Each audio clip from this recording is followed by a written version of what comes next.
কাগজের টাকা আর এই যে আপনার এই ইলেকট্রনিক মানির কথা তো দীর্ঘদিন বলেছি, কিছু গাধা আছে এদেরকে বুঝাতে পারি নাই। এর মধ্যেও সুদ আছে, এর মধ্যে কি আছে?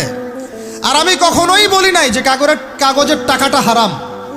মিথ্যাচারে এরা যে পরিমাণ হাদিস জাল বানায়, এদের চেয়ে বড় জাল বানানো কর কেউ নাই বাংলাদেশে। একটা কথাকে ঘুরাই ফিরে এমন ব্যাখ্যা শুরু করবে যে আপনি বিভ্রান্ত হয়ে যাবেন। একটা ইমোশন প্রকাশ করবেন, উহুদের প্রান্তে দাঁড়িয়ে একটা ইমোশন প্রকাশ করবেন, ও বানাই দিবে ও জান্নাতের ঘ্রাণ পেয়ে আসছে।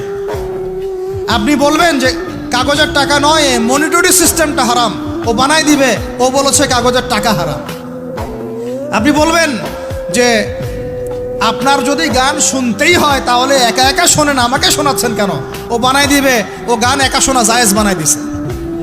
এর এত খবিস, এত খান্নাস, এদের চরিত্রটা চিনতে পারতাম না আমরা যদি গাজাই শোনা আসতো। আল্লাহর কসম, আমিও কিছু কিছু জায়গায় এদেরকে কোনো কোনো ক্ষেত্রে ভালো মনে করতাম। আল্লাহর কসম, গাজাই শোনা আসলে আমি বুঝতে পারতাম না এদের ভিতরে কত মুনাফিকি আছে। আল্লাহ পাক আমাদেরকে মুনাফিকদের থেকে হেফাজত করেন, মাজলুম ভাইদের সাথে থাকার তৌফিক দান করেন, জালেমদের পক্ষপাতিত্ব করা থেকে আল্লাহ হেফাজত করেন।